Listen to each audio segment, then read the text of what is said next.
You're listening to the Rent Roll Radio Show with Sterling Chapman. Hey, Rent Roll Radio listeners, welcome back to the show. As always, I'm your host, Sterling Chapman. Today we are joined by Mike, I'm going to butcher this, Desrosiers. Very good, Desrosiers. Awesome. Mike's coming to us from Northern California. He is the president and CEO of Growth Capital Group, has a tremendous amount of experience investing in real estate and is focusing primarily on apartment syndication these days. So Mike, welcome to the show. Hey, thank you. Thank you for having me on. Awesome. Can you kind of give us a little background, kind of where you came from, how you got interested in real estate, and kind of how you got to where you're at today? Sure. So I've been in real estate pretty much all my life in one way or another, mostly in single family homes. I've always had rentals, but I never really grew past that. I did get involved with some of the training. I came to the RE Mentor Network, David Lindahl, and got me just opened my eyes up to the multifamily syndication, and got into my first deal was just a Fourplex that I bought into in Las Vegas, and started kind of growing out from there. I got invited to come into some properties, primarily to help raise money, but got me in as a GP. So I'm at a 60-unit property in College Station, Texas, an 88-unit in Galveston, Texas, and then more recently got into a 426-unit property in Kansas City. Okay. So, been exciting. Yeah, it sounds like it. Can we go back a little bit to how you got in? So you'd mentioned you had single family rentals for a while. Yeah. Tell us a little bit about those single family rentals. How did you get them? Can you break down some numbers on it? And what's your feedback on the single family rental model? Was it something you enjoyed doing, or? Yeah, I mean, I did it without really knowing what I was doing. I mean, I just accidental landlord. Yeah. Exactly. I bought a house and it was kind of a fixer, and I lived in it, and I fixed it up while I lived in it, and then ended up buying another house before I sold that house, and ended up just renting it out. And that's kind of how the first one happened. And then, it's just started kind of acquiring. I didn't really own a whole lot of single family at one time, but I was always owning some rentals, one or two or three, and fixing them up, selling them, kind of moving up. And made money on them all. Of course, I live in California, so you don't even have to be smart to make money in real estate in California. It's just a natural. If you hold on to it long enough, it goes up. So you mentioned you transitioned from the single family houses, and you said you got introduced to multifamily and syndication, and then you mentioned a fourplex. Was the fourplex you bought? You said it was in Las Vegas, right? Correct. That was a syndicated property? No, that was just a purchase. As I started with the training and learning about it, I mean, the whole thing was it was an aha moment, just eye-opening going through that as I started with the training and starting to realize that you can buy these large apartment buildings, with other people's money, right?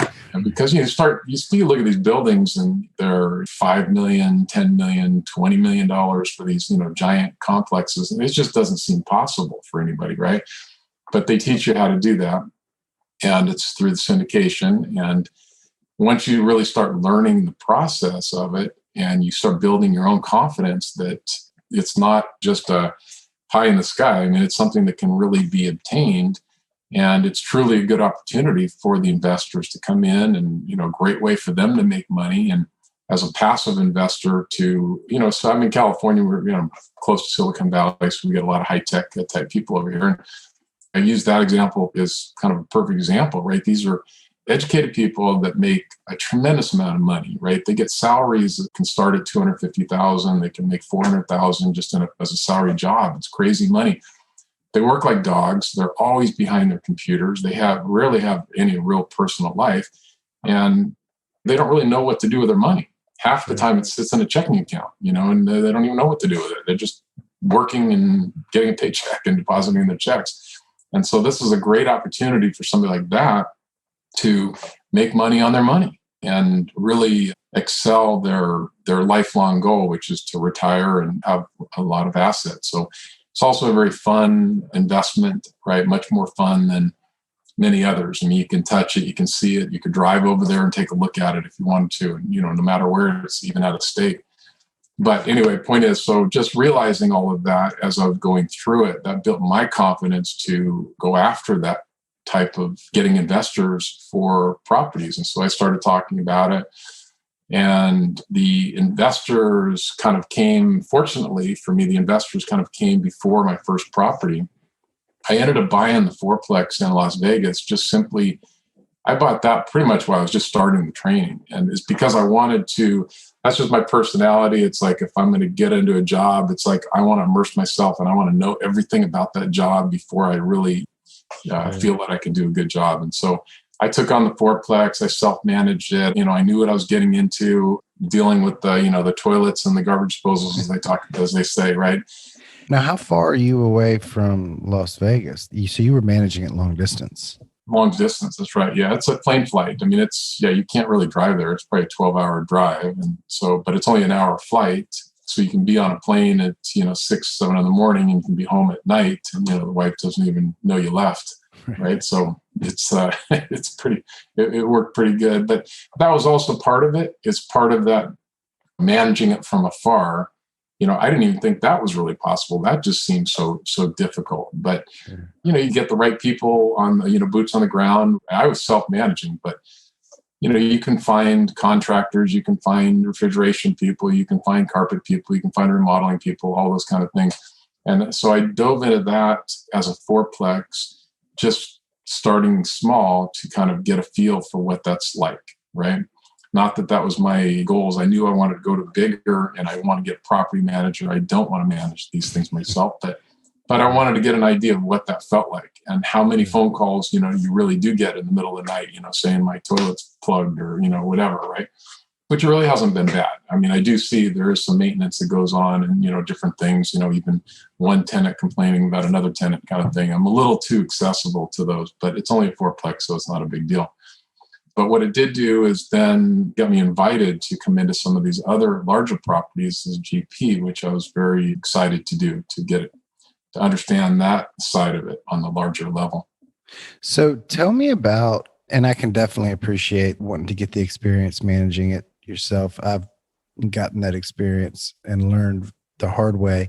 I don't want to manage anything myself. Yeah. At one point, when I started, I thought I was going to start a property management company and manage other people's stuff. I don't know what I was thinking at the time because in retrospect, I have zero interest in ever going back to managing anything. I was like, I was overly accessible to the tenants and it just ran me up the wall. But I'm very glad I went through it, right? Because now, as I get pulled into other deals, people lean on that experience and they see it as a value add to the group. Having gone through the management to be able to oversee the property management, oversee the contractors on the rehabs and stuff like that. So like most painful growth opportunities in life, I'm glad I went through it, but I'm glad I'm not going through it anymore. So talk to me about the raising money. You'd mentioned being in California and near the real high earner in Silicon Valley. Did you have any previous exposure to that group? I'm just curious how you networked with them, how you met them. We talked to some people, they say, oh, well, I'm from the medical field, so I know a bunch of doctors, or, oh, I work in IT, so I know a bunch of IT guys. Did you start in any particular field prior to this that would have given you unusual access? If not, how did you meet these high net worth individuals? So I have my day job has been in the advertising and marketing industry, right? So I've had a company about 30 years that focuses on the high tech and the biotech industry. And so we create some products that are specific to those industries that are used for marketing promotions for those companies. So for many years, I've had a lot of contact with those type of companies, not necessarily the engineers, mostly in the marketing side of things, but CEOs and VPs, C-level executives.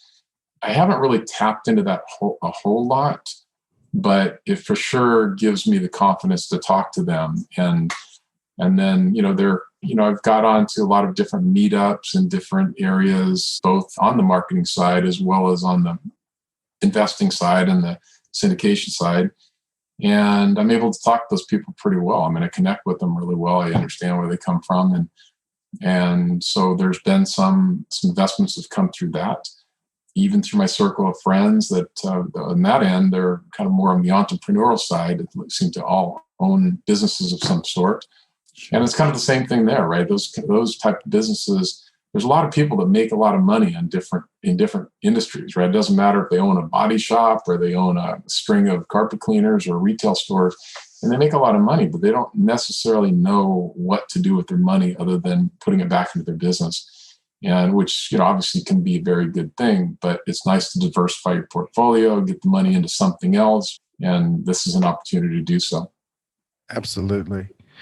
That kind of made me think of, so years and years ago in a previous career, I worked in the financial service industry, and we just sold insurance.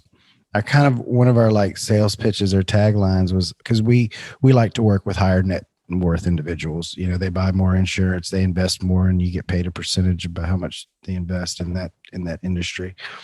And we used to say, a lot of us are very good at the offense, but not very good at the defense. And I always think about myself that way.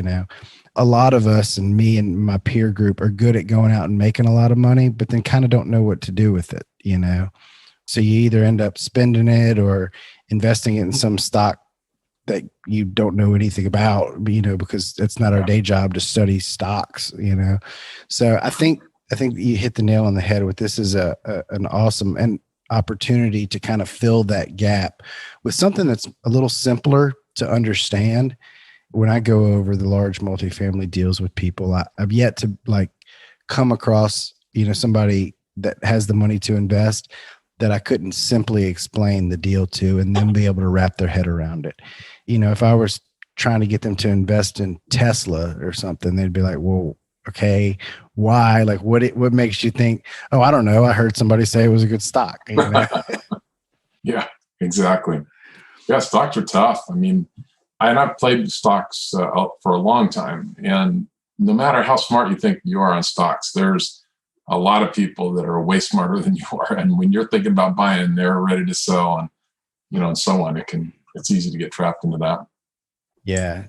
For me, it just seemed like an inordinate amount of homework you would have to do. You hear about like Warren Buffett reading 500 pages a day, and to really value invest and invest in things based off of legitimate reasons that you would invest in something oh, this is a profitable company, they have a good price per earnings per share ratio. I feel like they're poised for long-term growth. For that type of logical value investing, it involves a lot of homework and a lot of research. Anything else is kind of speculating, or I got this great hot tip. There's nothing scientific about the way a lot of folks go into investing in the stock market. True. It's like a horse race. You really don't know what the outcome's going to be. It's just a luck.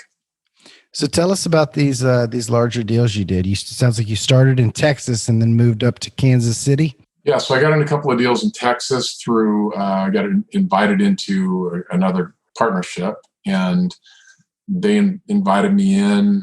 They also came through originally through the same training institute that I did. And that relationship just worked really well. They were very giving as far as, teaching me the things that I didn't know and bringing me into the meetings and bringing me into the the events that we're going through on the process of it. And I was able to raise some money there. And then just through somebody else, actually another person that introduced me to them, introduced me to also the person in Kansas City, or the group in Kansas City. And I was able to bring in some money to that as well. And that got me into that deal. And, it's definitely all relationships. When you start getting into relationships with some of these different operators, and they like you, you like them, and they, everybody feels like they can bring something to the table. It's a group effort. As we know, these large properties, you really can't take them down by yourself. And the more people that are involved in it, sometimes the money can be less, but, you're so much better to take a small piece of something big than, a big piece of something small. Sure. And it's a lot less work, right? You take on a big property like that, 426, but you have, you're surrounded by smart people, right? There's everybody. I mean, the property management is, the top property manager in the area or in that state. You've got the best accounting firms, and you have the best lawyers, and you have the best, the FCC attorneys. And so you're learning all this, and and then of course the partners that are doing it, and everybody is just so smart, and they're able to bring so much to the table. The amount of education that you get through it and being around those people is priceless. I agree with you 100% and definitely feel, every step of what you're describing there. And I feel like the learning curve and then also, the resume building. So between the two of them, I would be happy to be involved in any deal at 5% of the GP, let me go get your coffee type of thing. Yeah. And I tell them when we have calls twice a week with some of my partnerships, and I'm very open with, hey, you guys are way smarter than me, and I'm just excited to have a seat at the table every time we get on a call together. Like, what can I do to go add value so that I keep getting invited back? So I definitely understand that it's a long game, and we're not trying to get rich on the first or the second deal. We're trying to build a long, fulfilling business. So it sounds like to me that the value that you typically bring to these groups is from primarily a capital raising perspective. You'd mentioned your access to the IT groups from your day job, from your marketing business, but you said you haven't fully tapped into that. So I'm just curious, what are some of the ways that you have been raising capital? Do you utilize any of your marketing and advertising experience to get out there in front of more people? I think it's primarily, just through email marketing and phone calling, and, being able to connect sometimes, just on Zoom or on, it's a Zoom world these days. So that's been primarily the way of contact. Awesome. So are these 506Cs or 506Bs that you're raising? We've done both. It just depends. What we do is we look at the property and, the amount of raise, and then, take the tally of the people that are involved with it and decide there which way to go. Awesome. So would you say you've had more success with one type versus the other? No, it's been both, probably 50-50 really. Yeah. Awesome.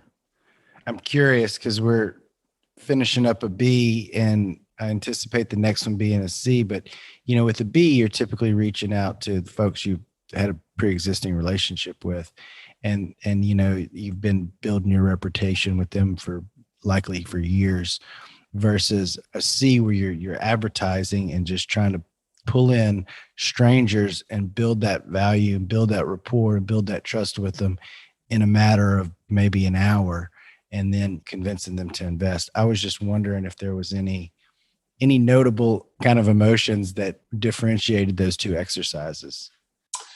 Yeah. I mean, again, you have to look at the individual property and the investment and how many investors you want in on the deal.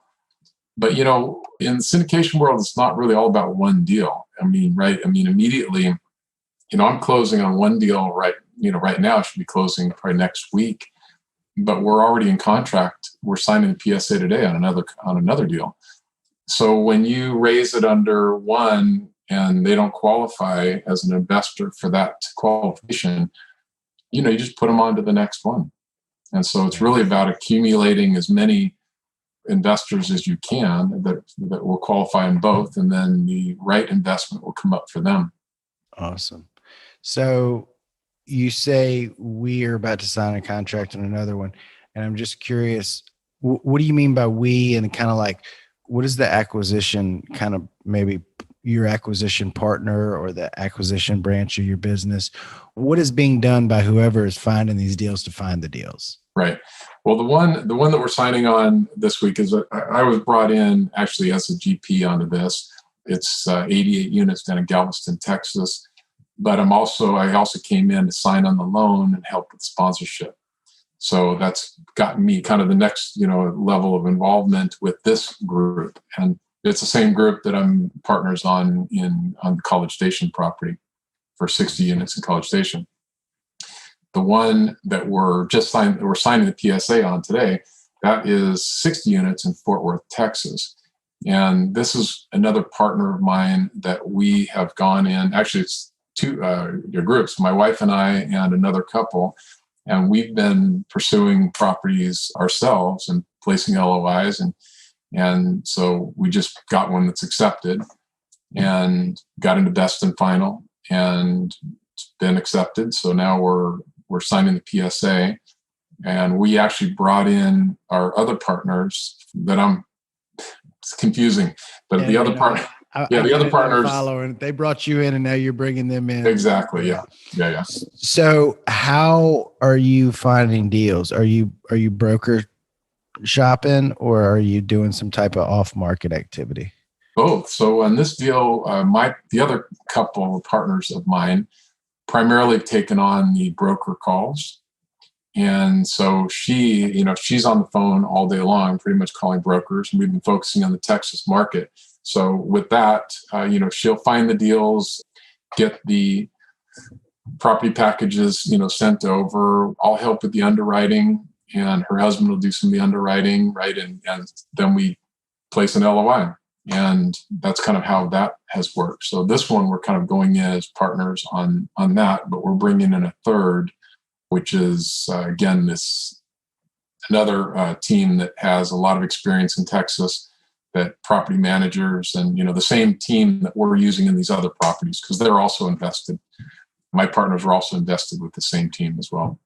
Awesome. I don't think you can go wrong with Texas. I love the Texas market. Yeah, Texas has been good. So what would you do differently if you had to start over again? Start over again, meaning like the beginning of syndication or the beginning of my real estate investing? You can answer it either way or both ways. Well, if I knew now what I knew, back when I first bought my first house or condominium, I would absolutely be going larger. I would absolutely be going after the syndication and learning that business. And yeah, because you can scale up fast. It's all about education too. It's not really a get rich quick scheme, right? As we all know, I mean, really, anybody's gone through this. It's not a get rich quick scheme. It takes a lot of learning, a lot of education, takes a lot of time, takes a lot of relationships that you have to, get into, which some pan out financially, some don't. Right? I always say I'm glad I didn't know how much hard work this was going to be, or else I would never have done it. Yeah, so true. But, if you start out young, I mean, man, you've got a lot of time to get it right and, meet some people. And like I said, just to get started, if you've never invested into anything or been a part of anything like that, I mean, all it takes is for you to be invited to another group that's doing it. And in order to do that, you're not going to be invited just because you're a nice guy. You're going to get invited because you're knowledgeable, you're willing to put in some work, maybe you've learned how to underwrite, you have some underwriting skills, maybe you have a knack for finding properties, maybe you're able to get some broker relationships, maybe your boots on the ground, right? I mean, I'm in California, so I don't have that aspect, but a lot of people like yourself, that live in areas that are considered, path of progress or good investing areas. It's important to have boots on the ground. And for sure, that's an advantage. And so if you mix that with some other skill that you have in multifamily, like I said, whether that's maybe underwriting or broker relationships or investor relations, that's a great combination to get you invited into a deal. Awesome. Absolutely. Yeah. So next, I want to hop into our radio round, which I admittedly did not give you a heads up about these questions. So I don't have to sing, do I? No. I normally give my guests a heads up on the question just in case they want to research something on the fly. But I was a little off of my game when we hopped on the call, so I forgot to give you. So if you have to think for a minute, we won't hold it against you. No worries. The first question is generally pretty easy. So what's your favorite book? Favorite book? It's probably the one that I'm starting on, which is called Big Shifts Ahead. I say it's my favorite because, I've got it right here. So it's Big Shifts Ahead. Okay.